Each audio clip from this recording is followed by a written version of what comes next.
Overlapping का मतलब होता है कि किसी भी इलेक्ट्रिकल सर्किट में इसकी रेटिंग ज़्यादा वाट का बल्ब लगा देना, जिससे कि इस बल्ब से निकलने वाली हाई हीट के कारण वायर जल जाता है या अन्य इंस्ट्रूमेंट प्रभावित हो जाते हैं। इसे ही ओवरलैपिंग कहा जाता है।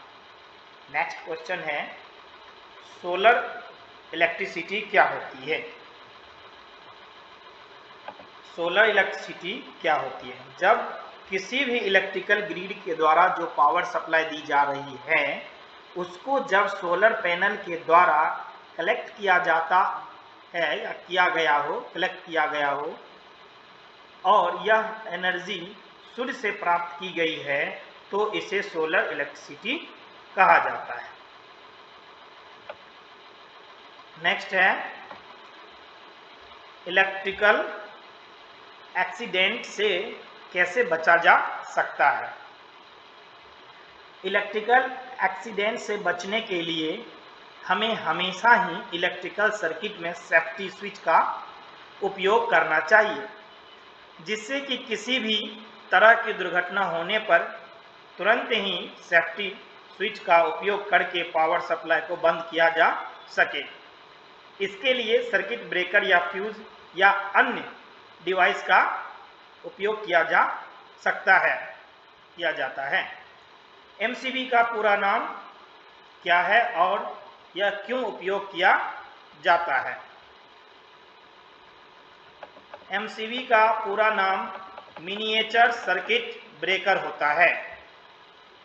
एमसीबी मिनिएचर सर्किट ब्रेकर, और यह एक प्रकार का सर्किट ब्रेकर होता है जो कि किसी भी प्रकार के फॉल्ट या फिर किसी भी एबनॉर्मल कंडीशन जैसे कि ओवरलोड या शॉर्ट सर्किट में पावर सप्लाई को ऑफ कर देता है।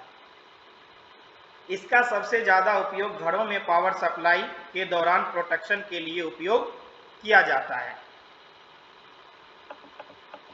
नेक्स्ट क्वेश्चन है, इलेक्ट्रिक से लगी हुई आग को कैसे बुझाया जा सकता है?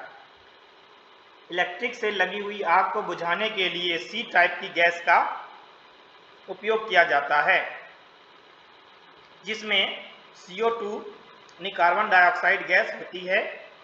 और अगर हमारे पास कोई इंस्ट्रूमेंट उपलब्ध ना हो तो फिर रेत या मिट्टी की सहायता भी ली जा सकती है।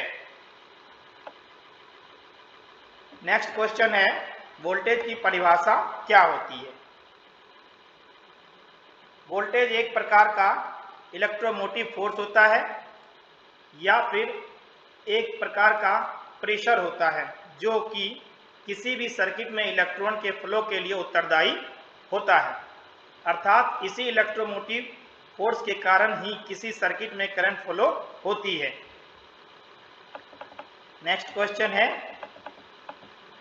वोल्टेज और करंट में क्या अंतर होता है? वोल्टेज एक प्रकार का इलेक्ट्रोमोटिव फोर्स होता है और यह किसी भी सर्किट में करंट के बहने के लिए उत्तरदायी होता है, जबकि किसी भी कंडक्टर के द्वारा इलेक्ट्रिकल चार्ज के फ्लो होने की दर को करंट कहा जाता है। वोल्टेज को वोल्ट में मापा जाता है जबकि करंट को एम्पियर में मापा जाता है। नेक्स्ट क्वेश्चन है, कैपेसिटेंस और इंडक्टेंस से आप क्या समझते हैं?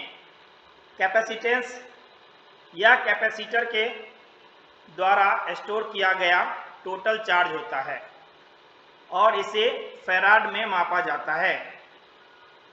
इंडक्टेंस यह किसी भी कॉइल की पोलैरिटी होती है और जब इसमें से होकर करंट फ्लो होती है तो यह कॉइल इस करंट को रेसिस्ट करती है, अर्थात इसके मार्ग में प्रतिरोध उत्पन्न करती है।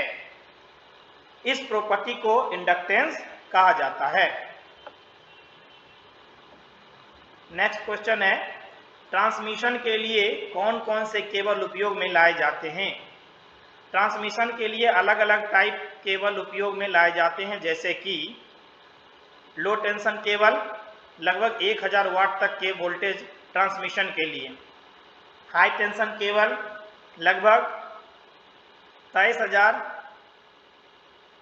वोल्ट तक के वोल्टेज ट्रांसमिशन के लिए। Super tension cable, super tension के लगभग 66 केवी से 132 केवी वोल्ट तक के वोल्टेज ट्रांसमिशन के लिए किया जाता है।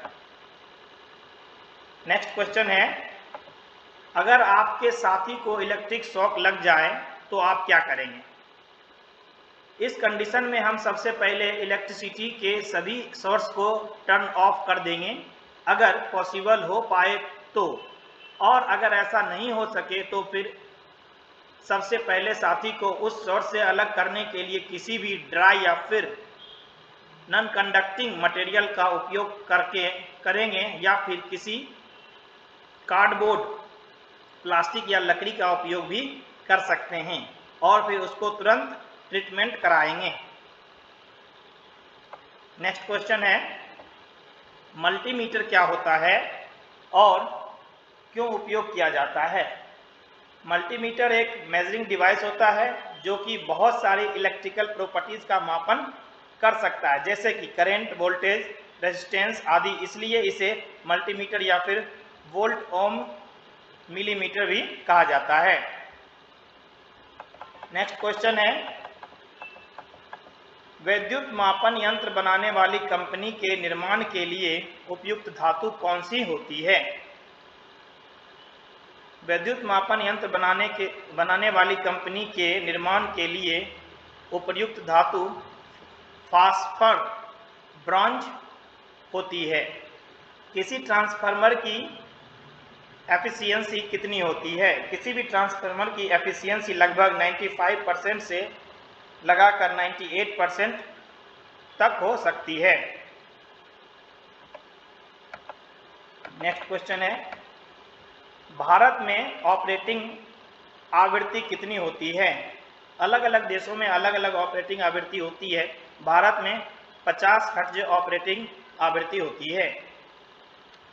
डीसी जनरेटर का वर्किंग सिद्धांत क्या होता है? डीसी जनरेटर फैराडे के विद्युत चुंबकीय नियम के सिद्धांत पर वर्क करता है।